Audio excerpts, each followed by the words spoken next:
about right. That's all time. That's all time. Derek Jeter is top 3 shortstop. Good morning, afternoon, good evening. This is Tanks and Tuddies, presented by Tubbs and Frankie. And this week we are bringing the boom. That's what we do. We bring the boom. I hate you. Episode 119. Dynasty update. Let's start there. We didn't play. Pretty busy week for myself. I'm sure you were busy as well. And a new game dropped, Call of Duty Black Ops 6. We've been playing that. So we have no Dynasty update this week. Don't know when we will have one again because I won't be playing college football for a minute. But it will be back eventually. We'll play again soon. But for now, it's on the back burner while we grind out some Call of Duty. So jump right in then to Locks and Longshots. Last week, I remember last week when I said, I forget what it was. 2 weeks ago, my under was really bad. And I don't even remember what game it was. I think it was Vikings-Lions. I took the under. Didn't hit. So I said, Lions-Titans under. Lions win 35-14. Well, the Lions won and hit the over themselves. I had the under 46. The Lions scored 52 points.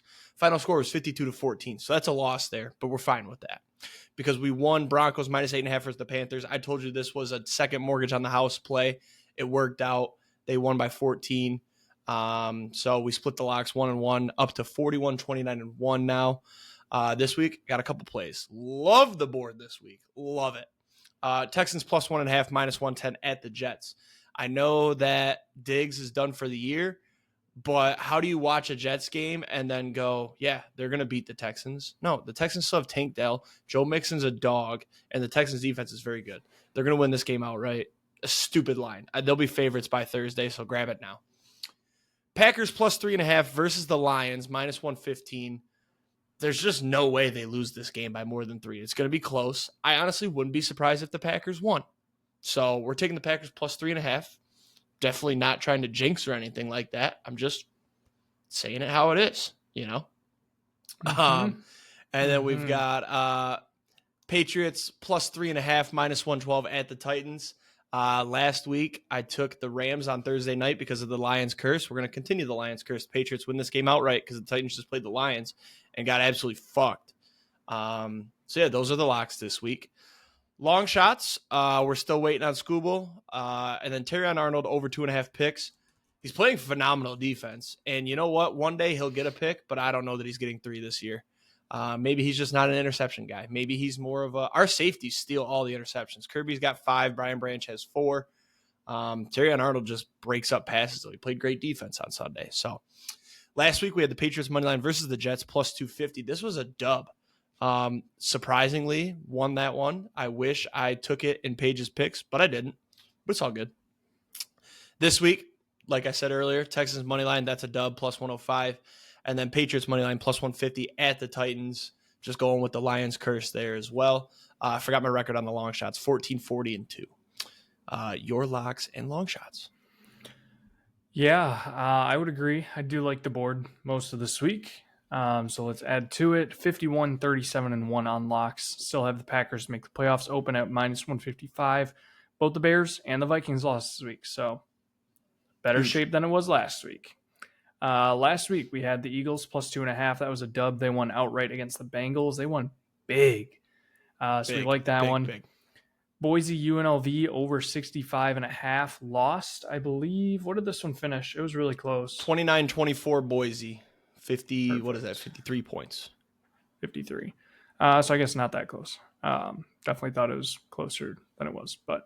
And then we had Miami minus 20.5. They won by 22. Squeaked out the dub there against Florida State. Florida State is fucking absolutely god-awful. And they're probably cursed. This week. Actually, that should be up there. This week, we're going Texans plus 1.5 against the Jets, like Jake said. I do have a little bit of a worry that this might be a trap game. Losing Diggs. Are you? Yeah, you're laughing at what I think you're laughing at. I'm holding it in. Losing Diggs, huge. The Texans O-line looks really banged up. CJ Stroud has not looked comfortable in the pocket for a couple weeks now. Jets defense is still very good. I think Tank Dell might get shut down. I'm a little bit worried about that. And if the Jets play a somewhat decent game with all the weapons that they have, they could win this game. But I'm just going to take talent alone, take how the teams are playing. I'll take the Texans plus 1.5. So also taking Penn State plus 3.5 at home against Ohio State. It's as easy as they're at home, and I think Ohio State is the biggest fucking frauds in the entire college football universe right now. So, Agreed. Also Drew Allard looks okay. We can talk about that later. But third pick, Indiana minus 7.5 against MSU. MSU is not good. I want Indiana to make a push for the playoff. I want chaos. Give me Indiana minus 7.5. And then just because Jake took the Packers plus 3.5, I will take the Lions money line. There's no way the Lions lose this game. Not trying to jinx us at all in any way. Lions are the better team, so good luck to them. They're probably going to win this game. I'll make money off of it. So, long shots. There's a chance that we're both right here.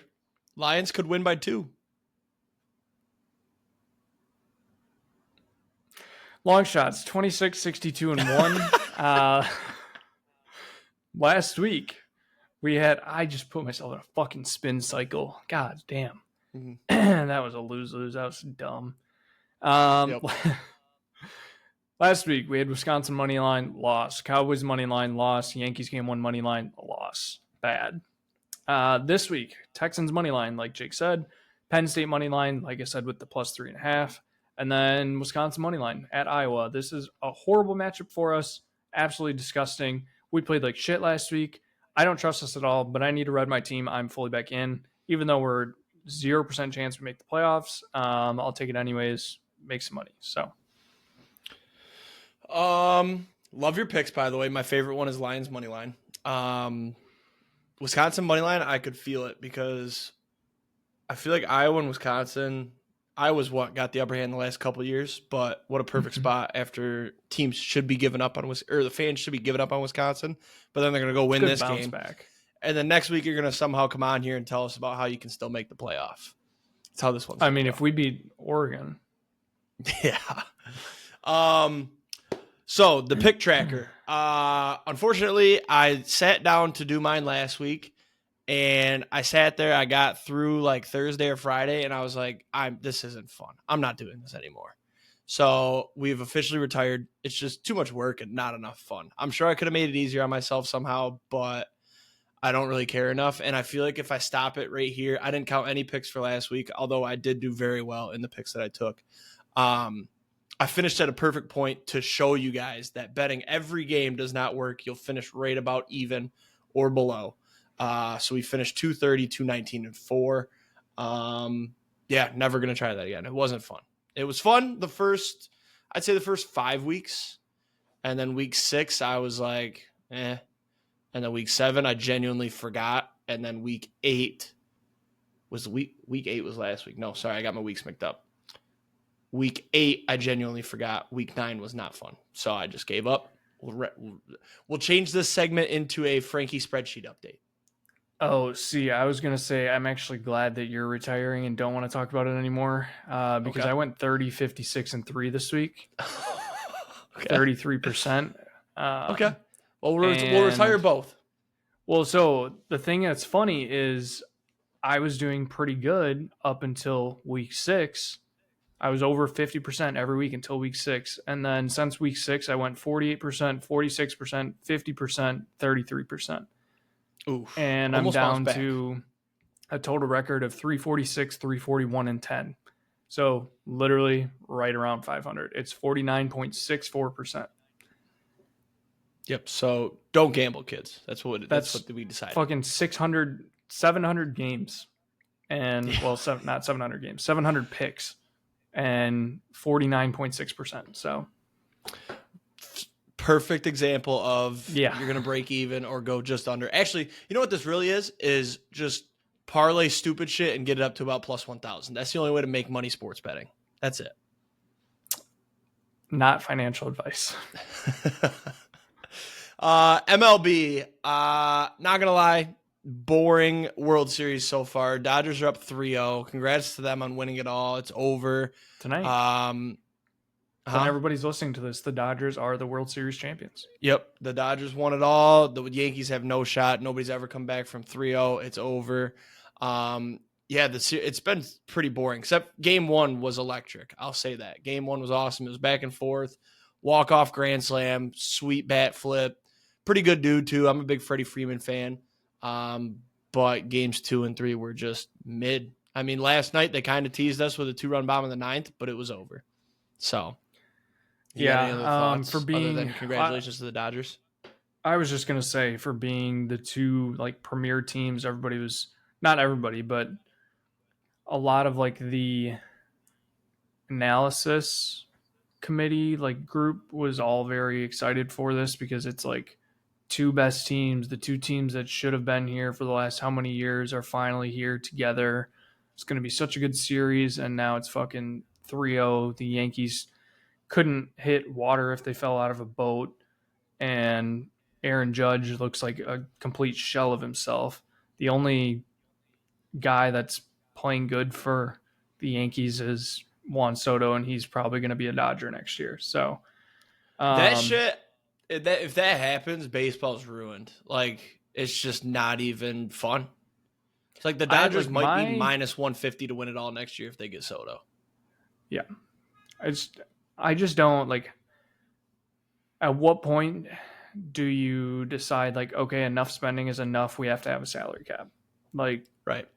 Baseball needs a salary cap and a salary floor because they've got some of the cheapest owners in all of the leagues. You need a salary floor, like spend this much, and a salary cap, and that will fix baseball. Yeah. I will say I agree with your Freddie Freeman take. Not a better guy that it could have happened to, especially with all the shit that he's gone through this year. With his son getting sick and everything, so that was really dope. But yeah, I mean, games 2 and game 3, there was basically no fight whatsoever. I have been making money on DFS, and that's cool, but I don't think I've really thrown out a bet other than like our Equinox parlay yesterday. A little upset because I did have money on the Yankees to win it all as a future when the playoffs started. If I had to bet on a MVP right now, I think I'd probably say Freddie. Freddie is minus, I want to say 3,000 for MVP. Oh, is it? Okay. Yeah, I was going to say he had the walk-off. He's been raking. He had the early home run last night. Yeah. Yeah, he's been raking. He hit another one. He hit another one on Tuesday night in the clincher. Yeah, I'm interested to see how tonight's game goes. I mean, I hope that the Yankees kind of make it a series. If we could at least get like 3-2, that would be fun. Right, or even just a gentleman's sweep. Like, take it back to LA and let the Dodgers win it at home because at least the celebration would be cooler. Well, did you see the stats where the last 2 times that the Yankees and Dodgers have played in the World Series, the team that won the first 2 games has gotten reverse swept to lose the series? So I was really hoping last night the Yankees would win game 3 and then that would still be going on, but just didn't happen. No. And it's not even like last night their pitching wasn't awful. They only gave up 4. It's just the bats aren't going. They're not doing shit. Game Aaron 2 Judge they gave up a lot of runs though, didn't they? Aaron Judge hitting 091 in the World Series. Like that. It's horrible. It's just terrible. He has 1 hit in the World Series. Zach Greinke has more World Series hits than Judge. It's insane. That's your MLB wrap up. Congratulations to the Dodgers. Next week we'll talk about not baseball. Actually, we probably won't say anything unless the Yankees do something and we're wrong. That'd be crazy. But let's talk college football. We had a pretty, I'd say, an average weekend for college football. We'll start with Michigan. MSU was Saturday night. Michigan won 24-17 final score. Davis Warren looked okay. I definitely made some comments about him being a cancer patient, but he didn't turn the ball over. The defense played really good. And I enjoyed this game. I went over to my buddy's house. Sid was there, some other friends. Yeah, Colson Loveland had himself a night.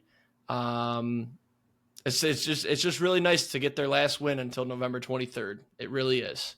Because we got Oregon this week, then Oregon bye week, Indiana, and then Northwestern. So, and then you finish the season with Ohio State. So finish the year 6-6.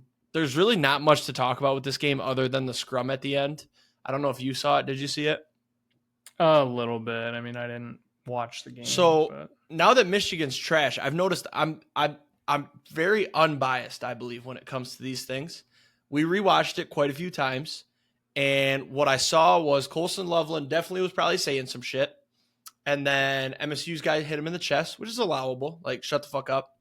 Then Loveland went in with the headbutt. So I believe that Loveland was the problem in this situation. He started it with the shit talk, then he headbutted. But the MSU player then grabbed the throat, then punches are flying. The thing that I hated was the media getting all over Khalil Mullings about stomping on a staffer. Did you see this angle? Mm-mm. So in the scrum, it looked like Khalil Mullings was like grabbing a guy below him and then stomping on him. And MSU fans were, of course, like, oh, this guy needs to be arrested, like charge him, blah, blah, blah. And my opinion, when we watched it, I was like, you can't tell if he's stomping or trying to break this thing up. And then sure as shit, there was an investigation. Michigan State Police, the Big Ten, MSU, Michigan, all schools investigated it. And there was a cop in the middle of the scrum, and he said it's your typical football fight, pushing and shoving, couple punches. He said there will be no charges. And so what it ended up being was Khalil Mullings was trying to pull a Michigan player off the staffer / just separate it. So classic overreaction from MSU, but not a good look that the whole Michigan sideline came out. Like, let it just break up amongst those core 11 there and then leave it. It's just the whole sideline came out, and that's just a bad look. So, but we got an all-time soundbite from Colson Loveland after the game. Little brothers stay doing little brother things. That was great. Love him. Gotta be one of the most ghetto-sounding white dudes out of Idaho I've ever seen, though. Like, listen to that soundbite. That is not what I expected him to sound like. Yeah. So yeah, that's my recap. Did you watch the game at all? No. There were too many other good games on at that point that I had to watch Wisconsin. That was about it, honestly. Wisconsin was at 3:30, no? No, they were a night game. Oh. Speaking of Wisconsin, let's go right into that.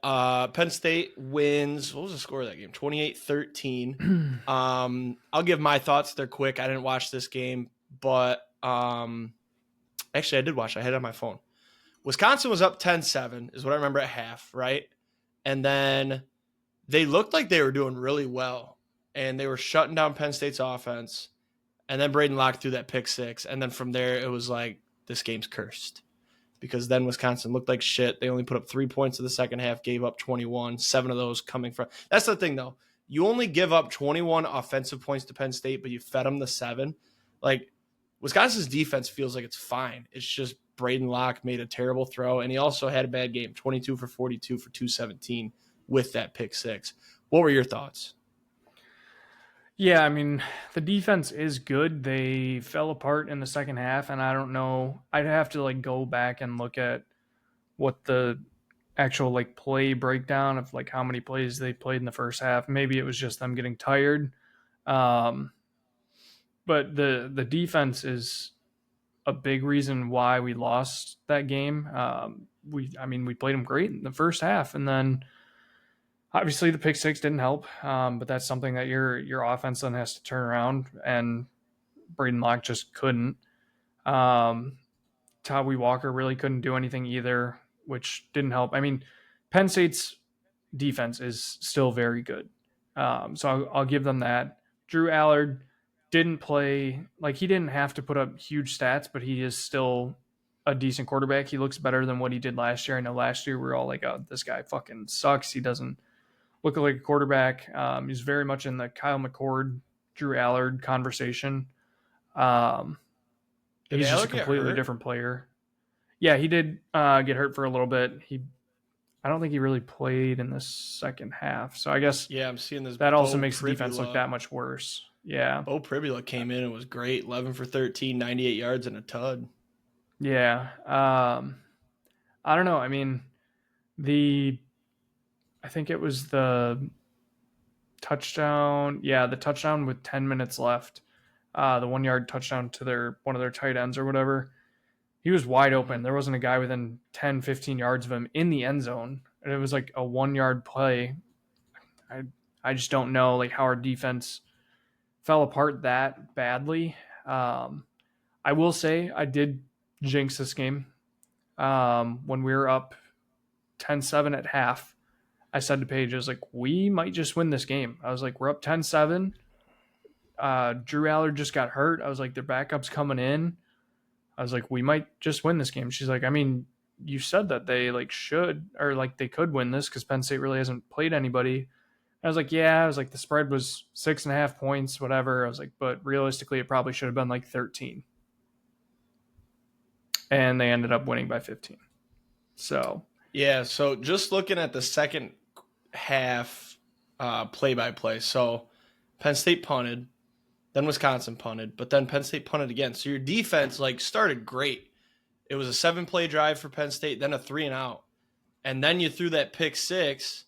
All of a sudden you're down 4, and you drive down, you get a field goal, and then the defense gives up a touchdown, long touchdown drive. You're down 8. So then how does Wisconsin answer? They went 3-and-out. Then Penn State, the defense worked because they went 13 plays, 81 yards, 7.5-minute drive. So then Penn State scored again. That's when the game was like over right there. That 3 minutes left touchdown. So yeah, the offense just didn't help the defense at all in the second half. That 7-minute drive followed by the 3-and-out is probably the turning point of that game. Yep. Which, I mean, I don't know. Like, obviously, Wisconsin season is not a wreck. Like, we're probably still, we'll probably lose to Oregon, finish, 8-4. It's a good season. It's an improvement on last year. I think, what is Braden Locke here? I don't know why I'm thinking about Braden Locke. He's not going to be the starter next year. We're going to find a quarterback somewhere else. But I don't know. I mean, seeing the improvements we've made so far this year, knowing that this game against Penn State was winnable, feels good, but also like at the same time sucks. So would have felt better to win it. Forgot to mention when I was talking about Michigan, we did get some good news this week. Apparently they are going all in to try to flip the number 1 QB recruit in the upcoming class. He's out of Belleville, Michigan. Right now he's committed to LSU, but apparently there's a $5 million offer going to him, NIL, from Michigan. Try to get him to flip. So that'd be a huge get for Michigan, and I'd be all the way back in. It's wild to hear, though, that, Michigan's going to offer him $5 million. Like, how does that even work? How are they just like, yeah, we'll give you $5 million? Like, I thought it had to be endorsements and all these deals. Like, it's crazy that it's probably just some bullshit like, oh, yeah, endorse this one product and we'll give you $5 million. Well, and like how much, like what are the caps? What are the caps that each team has? Like, you know? Right. Yeah, because that's the thing is you're spending $5 million on one guy, but you got to get some receivers for him. You got to get running backs. You need the line. Like, how are we going to afford all that? Like, I'm starting to think about the salary cap, man, for college football. Yeah. No, it's wild. A couple other quick college football things. GT no longer the Heisman favorite. I believe it's Cam Ward and then Dylan Gabriel and then Travis Hunter and then GT. From what I saw, what are your thoughts Gabriel, on this? Then I saw Gabriel, then Ward, then what's his fuck? Travis Hunter. Colorado. Travis Hunter, and then Genti. But yeah, no, when I saw this on, I think it was yesterday, I saw it. I knew that like Genti didn't have like a game on the same level as what he'd been doing, but I was like, there's no way he had like a bad game, right? So I looked it up and I was like 128 for 1 touchdown. Like that wasn't like, that's still a pretty good game. He still leads all of college football by like 300 yards in rushing, leads in touchdowns by like 3 touchdowns. I was shook. Like Dylan Gabriel didn't have like a fucking phenomenal game to shoot him up either. Cam Ward didn't have like a phenomenal game to shoot him up. Travis Hunter is like the only one where you could be like, yeah, this dude is an absolute stud. Like if I had to pick right now, I'd say the Heisman should go to either Genty or Travis Hunter. But also like at the same point, like Travis Hunter hasn't been like, I guess you can't really grade Travis Hunter on the same scale because you can't see his defensive stats. Like just going to ESPN, you can't see his defensive stats. And like people could see, oh, he had like 3 pass deflections in a game. They're like, oh, okay, like what does that mean? Whereas like you see 150 rushing yards, 2 touchdowns, you're like, oh shit, like that was a hell of a game. I think I don't understand how Cam Ward's in the conversation. I feel like Miami is barely squeaking by to stay undefeated, and he's not putting up stats. I mean, he had 208 yards. He didn't even throw a touchdown. Yeah, but okay, so sometimes he gets some crazy rushing. I personally have to say, like, if I -4. If I had to rank these 4 guys for the Heisman right now, I would say Genty, Hunter, Ward, Gabriel. Gabriel's been the most efficient quarterback in Gabriel's been the most efficient quarterback in all of college football. He's had good games, not great. Oregon is the best team in the country right now. Doesn't do anything with his feet, which is fine. That's just not how he plays. Ward has Miami, who has been a fringe team the last couple of years, undefeated. He has been almost as efficient as Gabriel, actually runs the ball. More touchdowns than Gabriel. I think the same interceptions. Travis Hunter plays 2 ways. Hasn't had like every game this season be absolutely outstanding from a receiving point, but he still plays both sides of the ball, so that's impressive. And then Ashton Genty is just the best rushing player in all of college football.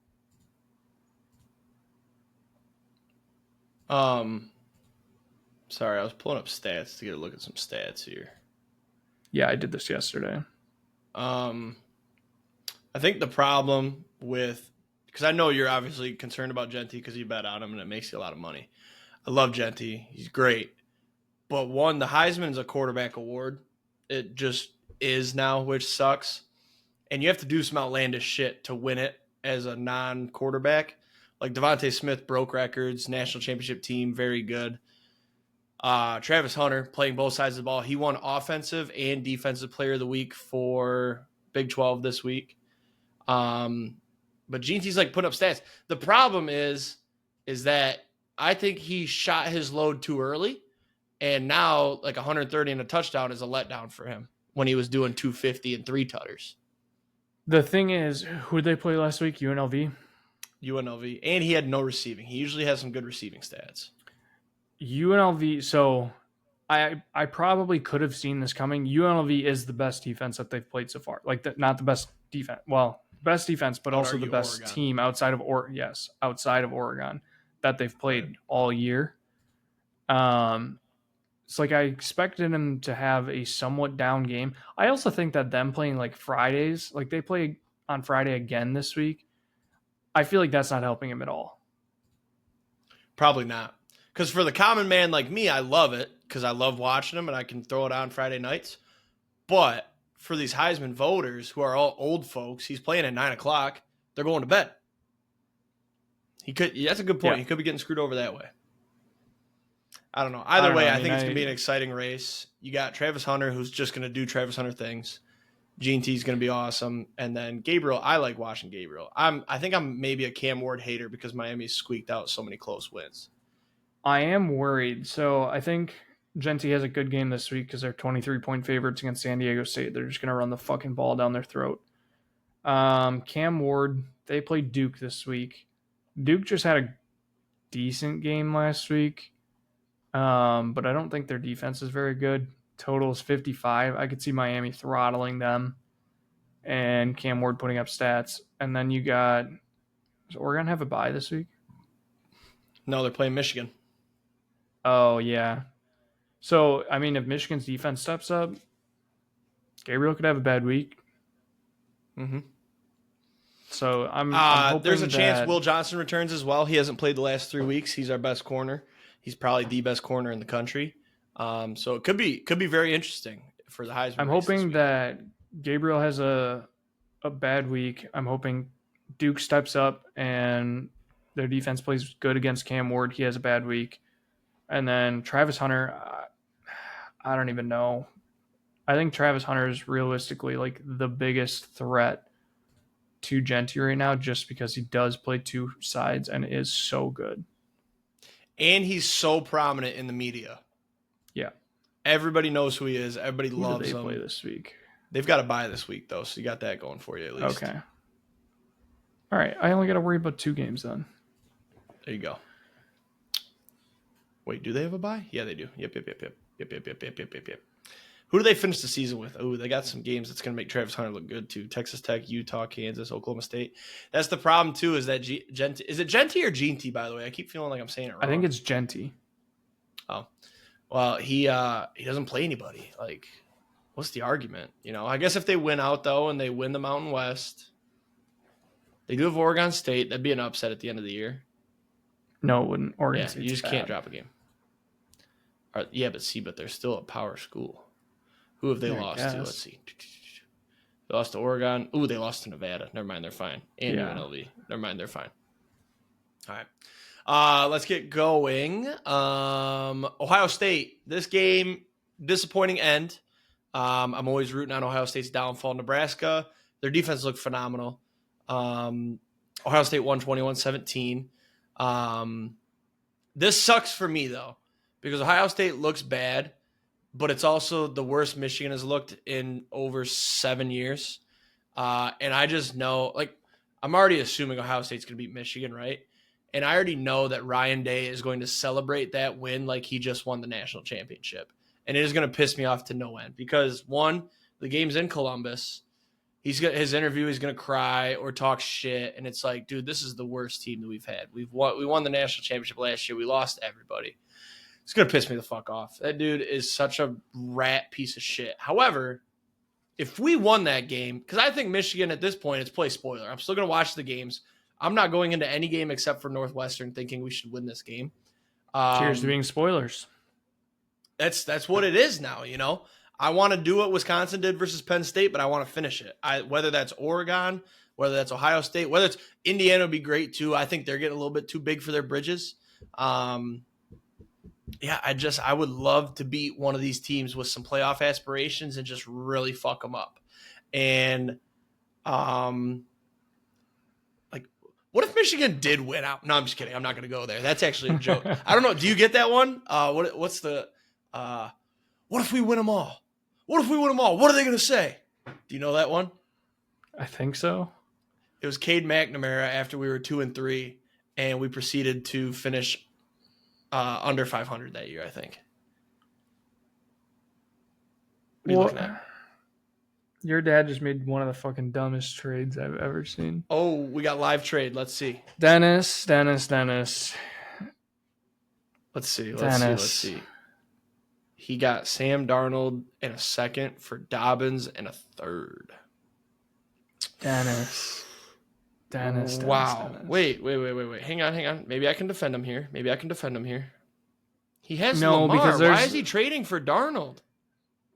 Not only that, there's some when we get to the NFL stuff and Paige's picks, I have some takes this week that is going to make this look really bad. Anyways, back to Ohio State while you look that over. We should have seen this game coming from Ohio State because their last game, they lost to Oregon on the last play, had a bye week. So big game, high adrenaline, bye week, huge letdown. This week against Nebraska was a look ahead to Penn State. This was the classic look ahead off of a big game letdown spot for Ohio State, and that's exactly what it ended up being.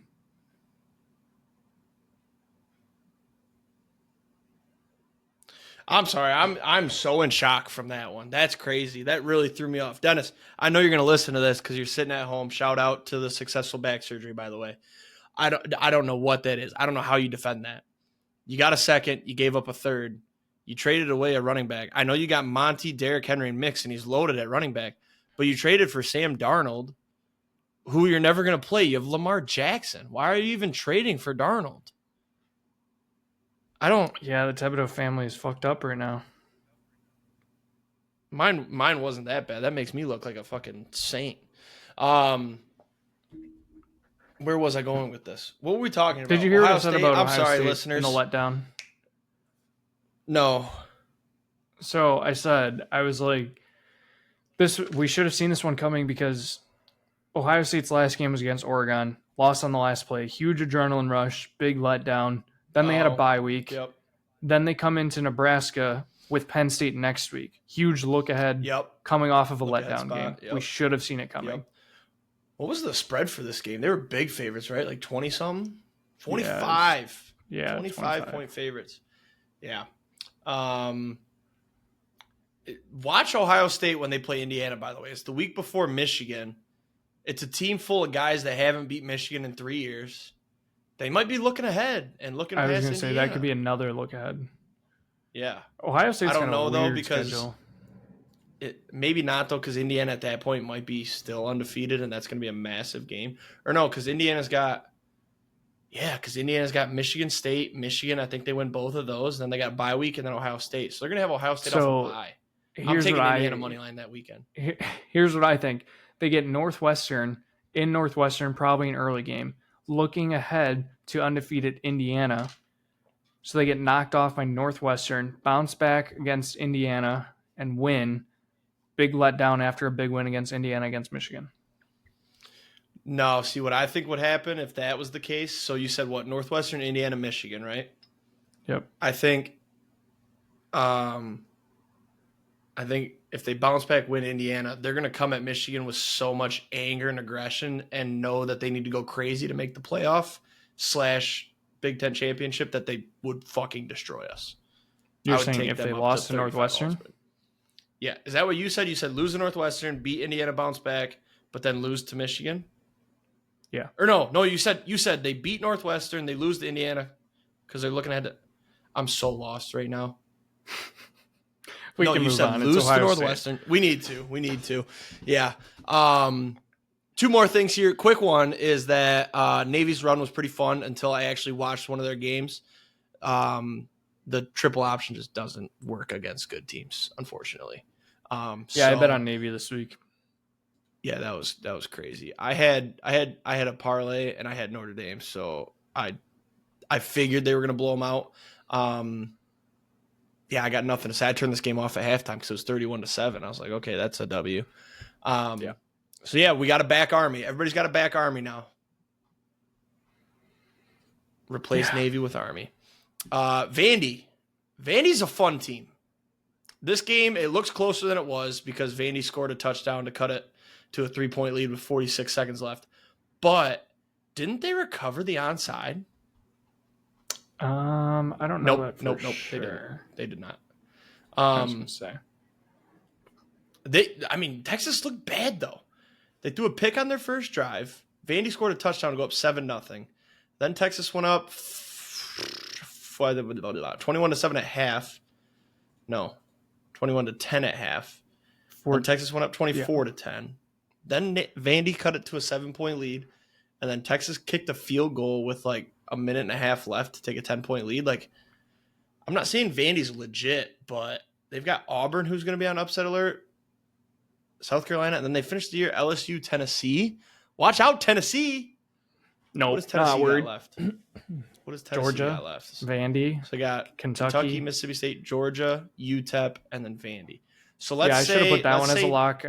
Tennessee minus 16.5 this week against Kentucky at home in the blackout.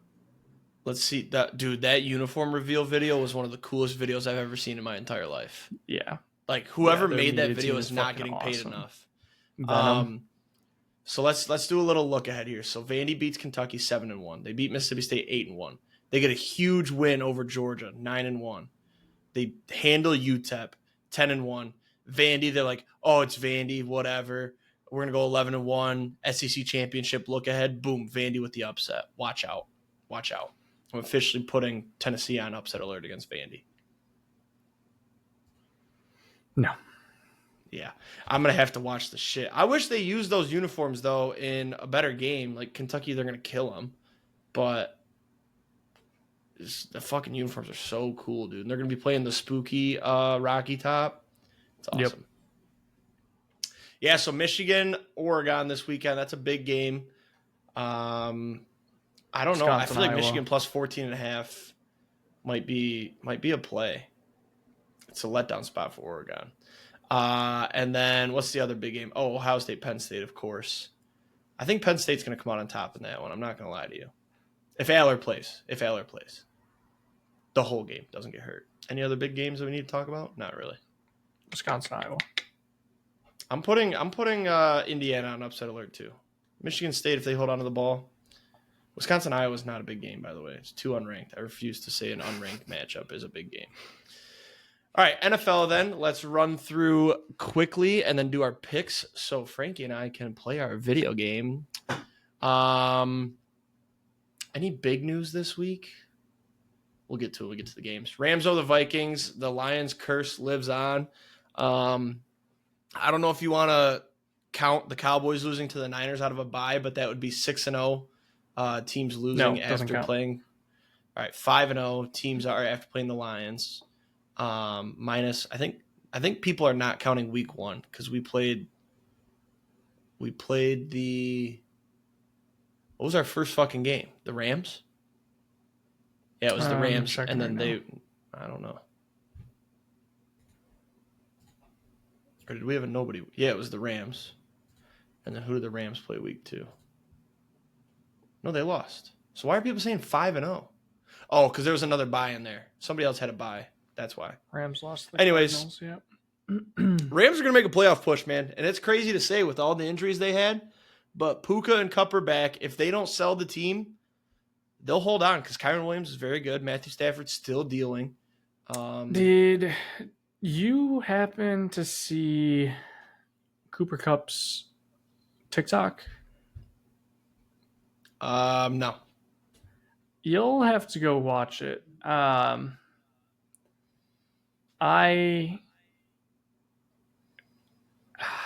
don't think they're gonna trade Kupp, but his TikTok made me feel like he's getting traded.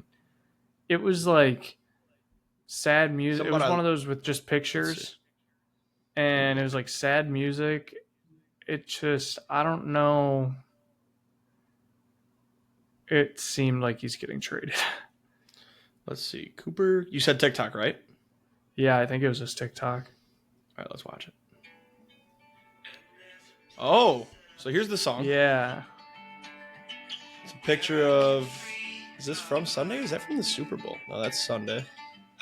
Sunday. Him and his wife. What is it they say? So easy a caveman could do it. Huh. And what's the caption? The caption is part 5. And yeah, all the comments are like, just confirmed he's getting traded. Yeah, I saw it and I was like, this is kind of strange. Why would you trade him though? They're 3-4. They're 1 game out of the NFC West. The NFC West wide is open. It's a mess. Yeah. But do you look at it as he's what, 31? Do you look at it as that and that, oh, let's get some value while we can before he gets hurt again? Puka. Maybe that's how they're looking at it. Yeah. Yeah, I don't have anything else on this game. I didn't watch this game. I haven't been watching the Thursday nights because I don't have Amazon Prime, and most of the games have been but this game actually looked good. Kind of pissed I missed it, but Sunday games. Eagle. I'm just gonna go. I'm going in order of ESPN. By the way, Frankie, I am not skipping over your team or jumping right to mine. I'm just going in order. Eagles over the Bengals. Fine. The Eagles looked very good. The Bengals, by the way. Joe Burrow, after the game, in his post-game presser, said, what is it, 10-7 got in the playoffs last year. We just got to win 7 of our last 9. Yeah, Joe, you can say all that, but that's a crazy thing to say when you've already lost 5 games, with 2 of those coming to the Patriots and, where's the other one? The Commanders, and Jaden Daniels got hurt in that game. You got to win some games here. When you got the Raiders is a W this week. You got the Ravens, you got the Steelers, you got the Cowboys, who at that point might be frisky again. And then you've got the Broncos and the Steelers, who are going to be tough. Like, I don't see 7 wins here for the Bengals. This is my first of many takes this week. Joe Burrow saying 10-7 made the playoffs. All we got to do is win 7 of our last 9. Might be the Aaron Rodgers, relax, Aaron Rodgers, run the table. See, but I think Aaron Rodgers is more likely to do that because he had more of a team around him. Joe Burrow, great quarterback. That offense is still good. Now, granted, they didn't look too good this week, but their defense is atrocious. Like, really, really bad. Yeah. I mean, their offense clicked, last week? And then this week, no Higgins. Well, it clicked last week against the Deshaun Watson Browns. Yeah. And would you even really say clicked? They only scored 21. He had 181 yards and 2 tutters. Yeah, but I guess. I don't know. I feel like if there's any quarterback right now that could flip it on like a switch that like needed to, I think Joe Burrow would be one of those guys that could, especially considering Jamar Chase, T. Higgins. Speaking of quarterbacks that can turn it on in a switch, Jameis fucking Winston. Big win for the Browns, 29-24 over the Ravens. This just shows, one, Jameis Winston deserves to start in the NFL. There's obviously, it all started as jokes with Jameis about, pardon my take, and like him throwing a lot of interceptions. This dude's a good quarterback. He was 5-2 with the Saints. Or no, where is he filled in? Was it 5-2 with the Saints? He was 1-0 with a team. Where's he been? Fill in with the Saints. He's been Bucks, Saints, Browns. Is that it though? Okay. I think so. So, that's what it was. It's 5-2 with the Saints and then 1-0 with the Browns. I'm an idiot. Sorry. But he looked really good, man. 334 yards, 3 touchdowns. Also, he's throwing the ball to fuck it and Cedric chuck it. Tillman. Yeah. But the fuck it and chuck it hit. I mean, that last touchdown to Tillman was awesome. The Ravens, I will say, not panic time. They were missing their 2 safeties. They had backup safeties in. So they were just getting toasted by Cedric Tillman all day. But I love Jameis. I love seeing him do well. And this just showed, like, what do you think the Browns could be if they would have started Jameis from the jump? They probably could have beat the Giants. So that's 2-1. They probably would have beat the Raiders. That's 3-1. They probably would have lost the Commanders 3-2. They would have lost the Eagles 3-3. Bengals, they might have won. So now you got 4-3. They could be 5-3 right now if they were starting Jameis after the Cowboys lost week 1. Yeah. Crazy stuff. Love it, though. Hopefully starts the rest of the year. The Lions, 52-14 over the Titans. I already hit a lot of the things I needed to say. I only have a couple things to this game. There's not much to say when your team just absolutely fucks the other team. The big point here is that halfway through the third, the Lions' average starting field position was the Titans' 48. That's insane, and let me tell you why. Special teams. Holy shit, Khalif Raymond have a day. We had a kick return get returned to like the 10, and then Khalif Raymond almost scored one, and then he had another one he returned for 20 yards, and then he took one to the house. Defense also got some turnovers. I think we had 1 pick, 2 picks, and a fumble recovery. Wild when you look at the team stats. So total plays, Titans had 71, Lions had 47. Total yards, Titans had 416, Lions only had 225. This was just like the biggest play was the Gibbs 70-yard touchdown, but other than that, it was just great field position and then just do your job. A little bit nervous about Jared Goff limping around with some sort of ankle thing, but he'll be okay. He didn't play the whole fourth quarter, so there's a lot of good rest that he needed. Hendon Hooker looked like shit. He's not the future. So, does he really have a future? He's like 28. Exactly. He needs to go get into sales and just start a family. Great college quarterback. But I love him too. I mean, he looks great out there. He just doesn't perform well, but he looks like he'd be a great quarterback. I got a trade offer, so I forgot to mention my take for the Ravens. Do you want me to go back to it? Yeah.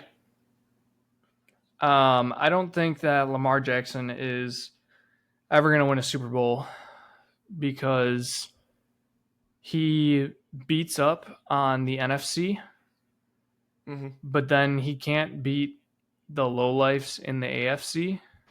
And honestly, I'd like to see what his record is against Pat Mahomes. But so if he was able to make a Super Bowl, I think he'd win.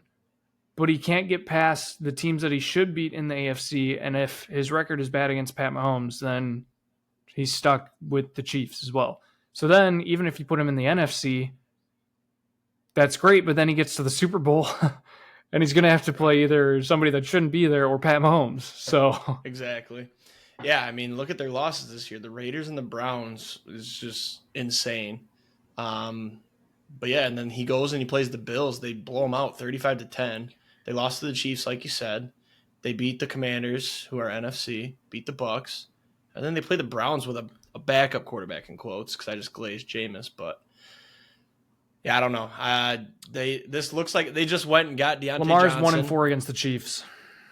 Yep, they went and got Deontay Johnson today, so that's just another weapon for Lamar. But I don't really think weapons are the problem. Zay Flowers has been great. Mark Andrews woke up. They've got Likely, Derrick Henry. Lamar can run himself. And Bateman's been good too. I don't know that they needed a receiver. I think the problem is literally just crunch time, defense giving it up. So I found how Lamar can make the Super Bowl. He just needs to play the Bills, and let's see what he is against the Bengals. Probably pretty good against the Bengals.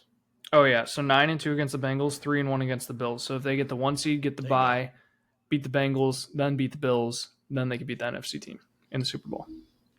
That almost could have been it last year, because didn't the Bills lose to the Chiefs? No, the Bills played the Ravens, I think. Either way, got a couple quick ones, I believe. Cardinals over the Dolphins, 28-27. This game was fun. Another last-second field goal for the Cardinals. Kyler Murray breaking the stigma. Call of Duty was out. He went out and won. Yeah, 307, 2 tutters. I saw a TikTok last week that he actually hasn't been that bad on Call of Duty release weeks. It was only his rookie season. It's once he starts playing more? Well, no, it was maybe. I don't know. It was just looking at the first game he has after the release of Call of Duty. And it was his rookie season and then his second season. His rookie season, he was really bad that week. His second season, he was okay, but it wasn't good. And then I think he lost his third and fourth season. I don't even know what year he's in right now, but he lost the next couple, but put up decent stats. So it's not like he's playing bad. He also just doesn't play for that great of a team. But the Cardinals might actually be good. Leading the NFC West right now, which we said is a dumpster fire. Marvin Speaking Locke. of dumpster fires, Patriots and Jets. The Patriots beat the Jets 25-22. I have nothing on this game. Just Jets are bad. Devontae Adams. They got traded twice in one season. In the world. I think I mentioned that on Sunday. Yep, could be.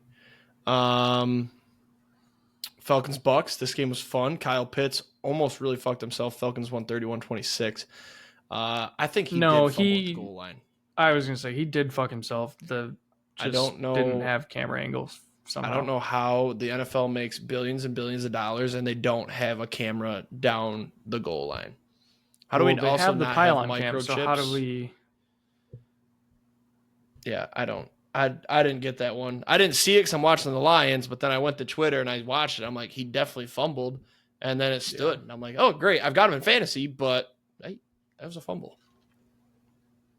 National Tight Ends Day, so had to give it to him. God, all of them scored too. Jesus. Kate Otten had 2. Kyle Pitts had 2. Kate Otten's the Kraft only got option 1, now. right? Huh? Kate Otten is the only option for them right now. Yeah, he's been unreal. Your Packers 30-27. How concerned are we with Jordan Love's penal region? Not that concerned. Considering he came back from a MCL sprain, which should have been 4 weeks in 2 weeks. I think people are starting to ask, was it too soon? But this is a different injury. I'm starting to ask because he's been bad. He hasn't been that bad. Unbiased person looks at these stats and they look at the QBR being a 55. QBR is a fucking sham of a stat. Don't even then go listen there. listen to this one then. Completion percentage 61% on the season. Okay. 9 picks. Pretty bad. Yeah, he's a gunslinger. I said that last week. I'm fine with a guy throwing picks if he throws touchdowns. So I will say before I let you gloat about, I don't even know if you gloat about this one. This is, I in my opinion. No, I'm not going to gloat. I'm going to say we're fucking pussies. I forgot about that. I hate that Malik Willis comes in and like gets the job done. When your backup comes in, he's supposed to like suck ass and cost you a game. Yeah, I'm gonna save that. Unless you do you want me to preview next week's game starting now, or do you want me to save that? No, we'll preview for Paige's picks. We got to try to fly through these. We're spending too much time on these. You can take your time with your Packers. It's your team. But these other games, we got to fly. All I'm going to say, Josh Jacobs looked fucking awesome. Tucker Kraft is a beast. Jordan Love, gunslinger. I'm not too worried about his injury. I think he was trying to play too long in that game, honestly. I think we probably could have started Willis if we wanted to and won that game. Defense looked okay. Xavier McKinney, another pick. Awesome. Kirby Joseph sticking right with him, though. One back. But yeah, the Packers are fucking pussies. I had -3.5, and for us to not run that in at the end of the game really pissed me off. So, do you know how hard that probably was for that dude? What's his name? Oh, yeah. What is his fucking name? You know who I'm talking about. Packers backup running back doesn't have a career touchdown. Chris Brooks doesn't have a career touchdown. No, doesn't have a career touchdown. And he gets the ball late in the game, goes down on the one when he could have easily scored. The Jags wanted him to score, but he goes down. That had to have been so fucking hard. Chris Brooks did look pretty good, I will say. Fuck that shit. I think the best part about this game was the Jaden Reed wheel route that we saved until the fourth quarter. And that play was perfectly I hate the Packers, executed. But that play was fucking beautiful. Yeah. Perfectly That's all I got until we get to the preview for next week. Honestly, Brooks no, actually, last thing I have. Cal and BYU. Last thing I have.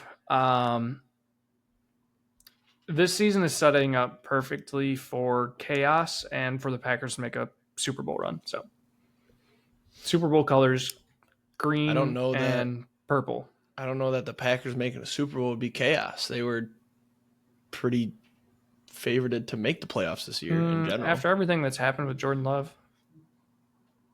Well, he came back in 2 weeks, so it's like I don't know. Yeah, but it's I don't think it's a holy shit shocker if they made a Super Bowl run. They're a great team, great coach, really fucking good defense. That hurt me to say that. Texans over the Colts. Anthony Richardson benched this week. Not last week against the Texans, but going into this week, Joe Flacco is going to start. Texans lost Diggs, ACL, done for the year. Why was this game so close? I didn't even. Oh, it wasn't really. Well, it was. The Texans fumbled on the last drive. Yep. And Anthony Richardson couldn't do anything. Texans are sneaky getting away with a couple of wins. Their O-line is very bad. CJ Stroud got a concussion last year, right? Jags. No. Maybe he took like a really hard hit where he hit the ground or something. I remember it, but I watched some of this game on Red Zone. He did not look comfortable at all. He just like starts to panic in the pocket, and I don't know, like I'd kind of want to look back and be like, has this happened since like he took a big hit or something that all of a sudden like he got shaken up and it's just like, oh shit. Yeah, I don't know. Texans look weird right now. They are 6-2. You can't complain about that, but they've got a whole lot of one-score victories. Mm-hmm. And then we got a couple of skippers, really. Chargers over the Saints, 26-8. Lad McConkey coming out show. Awesome name, but that's all I got on this game. The Saints are garbage. Yep. Who scored for the Saints? I forgot this game at one point, though. It was 2-0 Saints. That was kind of cool. It was 3-2 at one point. Yep. And then it was 9-2, then 9-5. That's cool. What a score. 26-8. It's just such a weird score. Bills. Yeah, Bills over the Seahawks, 31-10. Bills are a juggernaut. The Seahawks, man, they are weird. Obviously missing DK, that's a huge piece.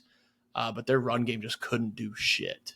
Bills maybe they were missing Kenneth Walker at the end of the game when they needed. Yeah, kind of weird that he didn't play the last 3 drives. Weird. Yeah.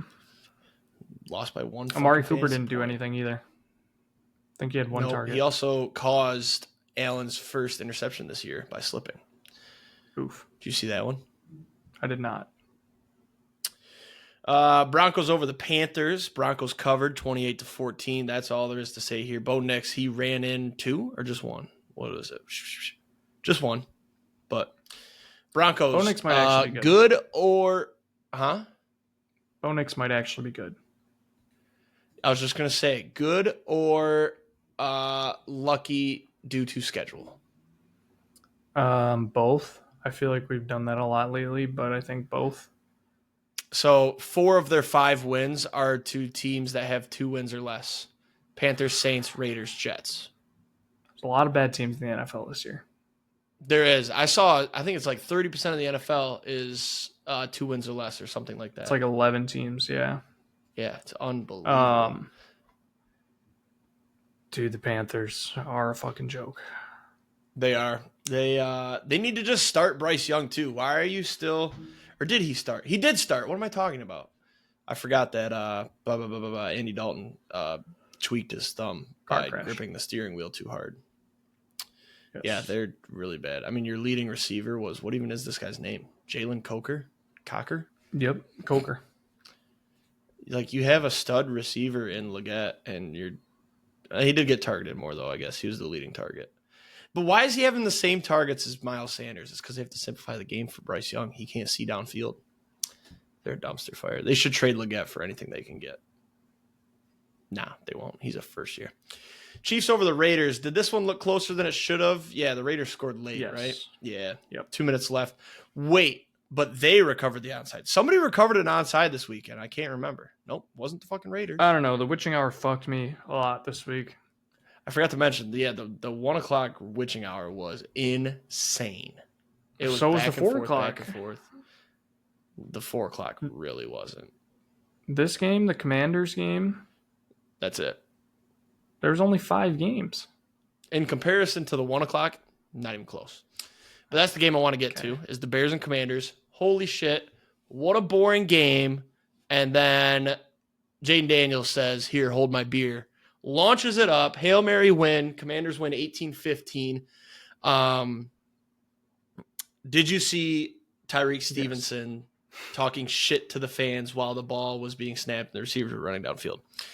Yeah. Also, did you hear that apparently Noah Brown was his guy to guard? Apparently they had them all matched up. You stick with this guy, and then everybody just knock it down. If that's true, he should have been cut by the time he got back to the locker room on the way. Yeah, because he is a good player. He caught it late, he ran back, and then he proceeded to tip it up to Noah Brown. Whereas if he paid attention to the play and stuck with Noah Brown, he would have been right there to defend the tip and knock it down. Absolutely insane. I will say it was a nuke by Jaden Daniels, though. It was short yards. But it got there.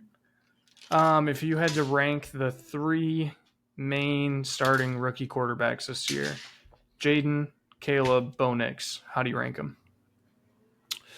Jaden, Bo, Caleb. I would agree. I feel like that's going to look silly at the end of the year. I think I do still stand on my Caleb Williams will be a bust, but I think he'll look better than Bo by the end of the year. But Jaden Daniels by far and away looks like the should have been number 1 pick, which how do you do that? Well, he won the fucking Heisman. So I don't know.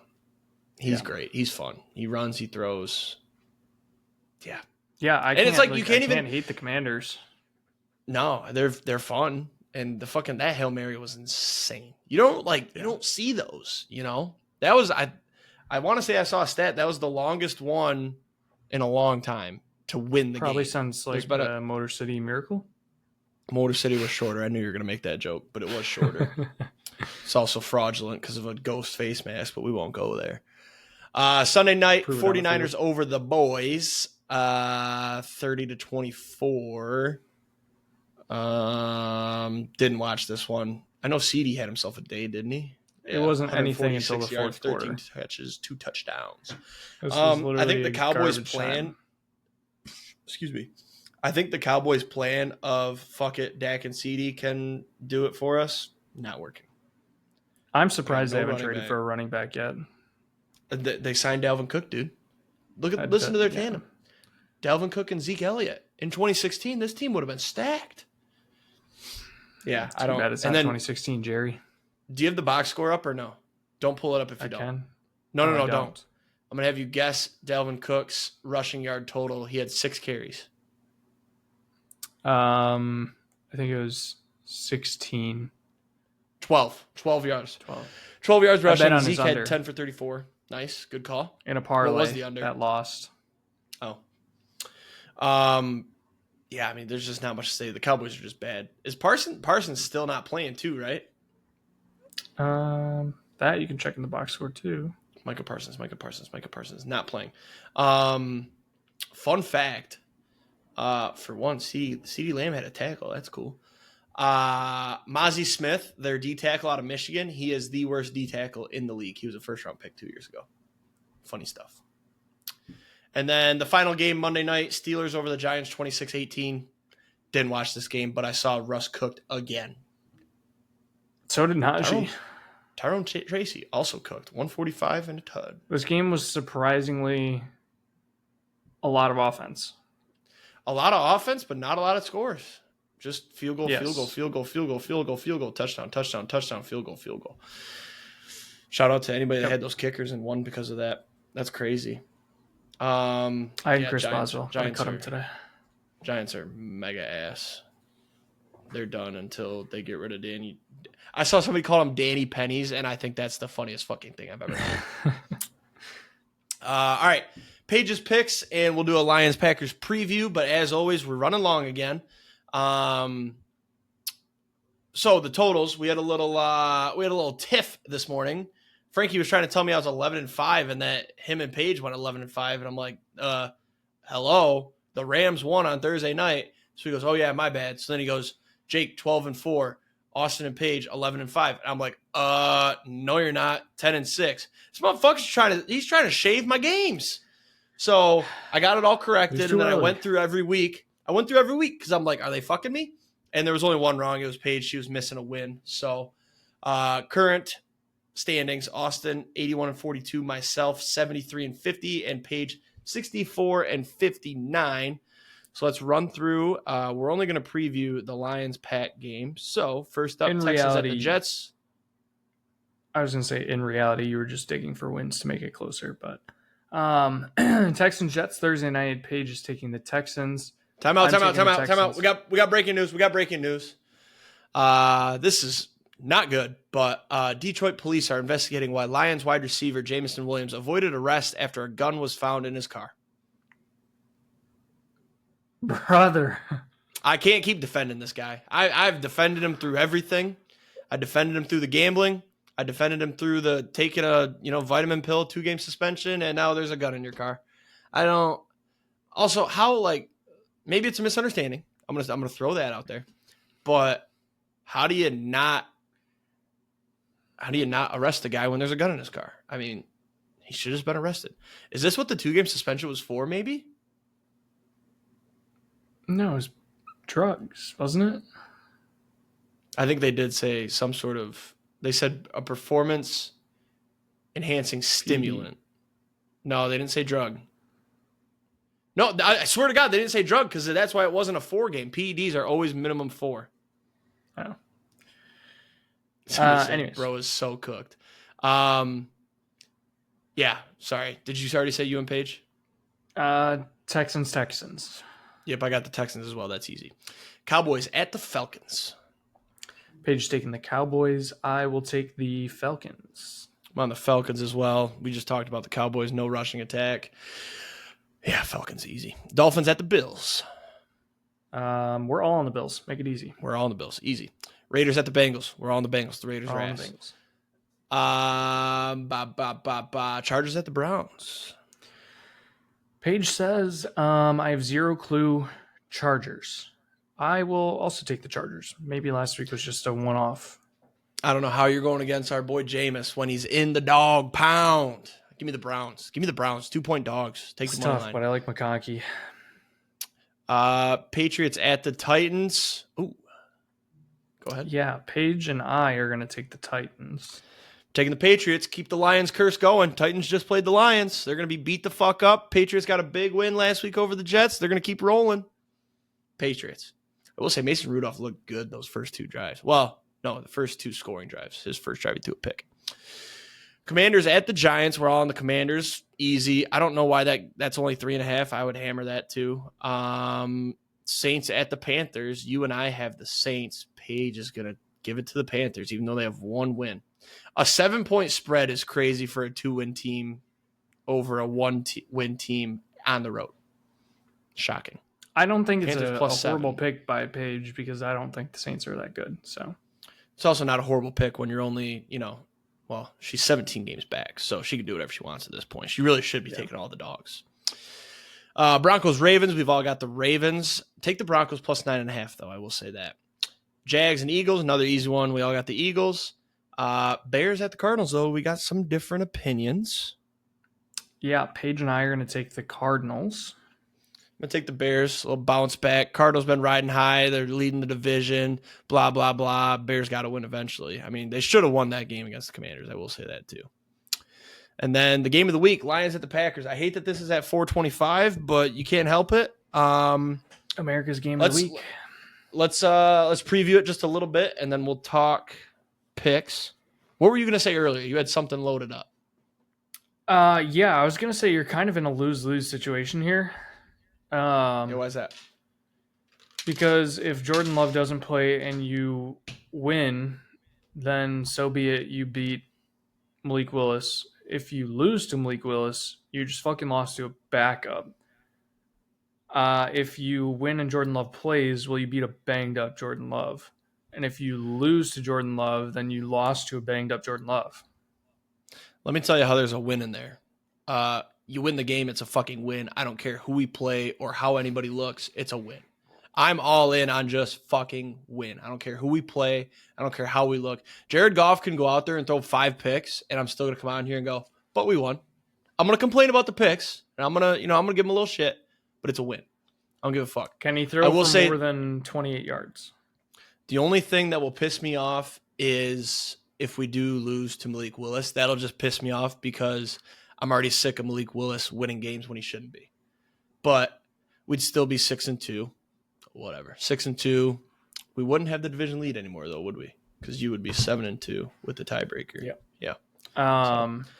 But I will say before the season, I will say I said Packers and Lions split this year, and I marked this one as a loss when we ran through the schedules. So not going to overreact if we do lose. But we've been riding high. We got a tough schedule coming up. I wish we had J-Mo, but it sounds like I think he might be done for the year now, man. Gun in the car. I think shootout, though. I also think it's gonna be a shootout. I think, honestly, I'm kind of going into this game with we have nothing to lose kind of mentality because Jordan Love is banged up, and the only thing that we could lose is Jordan Love gets hurt more at this point. Which probably shouldn't be an issue because we have no pass rush whatsoever right now. So as long as we don't trade for somebody really good for Jordan Love. Right. Yeah. So, the biggest thing that I want Kirby to get a pick and I want McKinney to not get a pick. So that way we have a tie and it was on your team to tie it up. That'd be awesome. But for picks, obviously I'm taking the Lions. I'm going to assume you're going to take the Packers. Yes, you did. Yes. Paige says, I'm going to get hate no matter what I do here. So I'm going with the home team. And then she said Lions. So yeah, it's her home team. Is that what she's saying, or did she think it's in Detroit? Okay. Yeah. All right. Wild. I mean, I feel like I want to go back and look, but I think in the last 3 games, Lions-Packers, I think she's took the Lions every single time. Which is crazy because she never takes the Lions, and then when it matters most to me is when she takes the Lions. Which we beat you once last year, right? Yes. Yeah, we split. And then you beat us on Thanksgiving. So we split last year. So we'll see. I'll have to go back and look. I'm going to have the Jordan Love Big Game Hunter meme loaded and ready to go. Yeah, honestly, I won't be too upset if we lose this game, and I know you won't either. You'll be 6-3. You lost to the division leader, and you can always fall back on. Jordan Love's hurt. You won't be pissed off. No, honestly, I think Michigan being so shit has desensitized me to my teams losing, And I now watch the Lions, and it's been a phenomenal couple of weeks. More touchdowns than incompletions the last 4 weeks. Absolutely beating the brakes off the Cowboys. I hope we win on a Hail just Mary. won't hurt. That would hurt. That'd piss me off. Yeah, that would hurt. I want one of us to be so fucking riled up next week.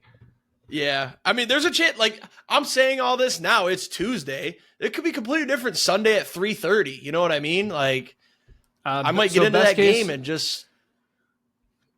Best case scenario for me, I want you to think of your best case scenarios that I would be pissed off with next week. Best case scenario, okay. Either we dog walk you like we did to the Cowboys in the playoffs, or we win on a Hail Mary.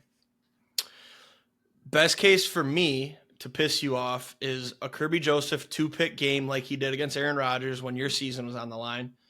And Jordan Love tears his ACL, but I would never root for injuries. And Malik Willis comes in and gets Tua concussed. That's best case scenario for me. All right, I take it back. Best case scenario is Malik Willis is announced the starter, comes in and fucking dog walks you, throws for 4 picks and 400 yards, but also runs for 150 and 2 touchdowns. Oh, and by the way, your entire defensive line breaks their leg in half and joins Aiden Hutchinson in the fucking hospital. Oh, and Jahmyr Gibbs gets concussed. Jahmyr Gibbs gets concussed, and J-Mo comes out on the field with a gun that he's hiding in his car and shoots up the entire team. Yeah. All right. Oh, see, you got me riled up already. I can already imagine what you're doing on Sunday. I'm sure we'll have a show next week, unfortunately. But yeah, I bottom line, I hope it's a good game. I would prefer that the Lions win by 30, but I would also take a last-second field goal. No, you know what I would love? I would love Lions are up by 2. Packers have a miraculous 45-second drive to get down there, and then Brandon McManus hits the upright. That would be great. He's on thin ice, man. He had some sexual assault charges that went away suddenly, and now he's making kicks and getting love from Green Bay. He said he didn't. I don't forget. You groped that stewardess. I'm telling you. He said he didn't. All right, let's finish up here though. We've gone long.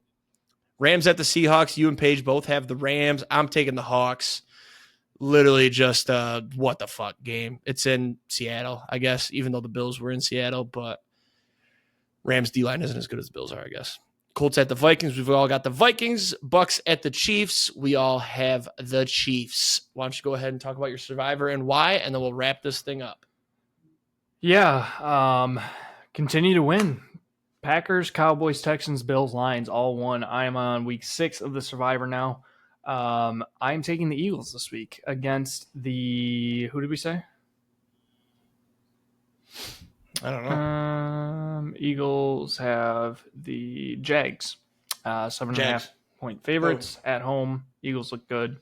They're rolling. Take the Eagles. I legitimately think I have a shot to finish the year strong on the survivor. So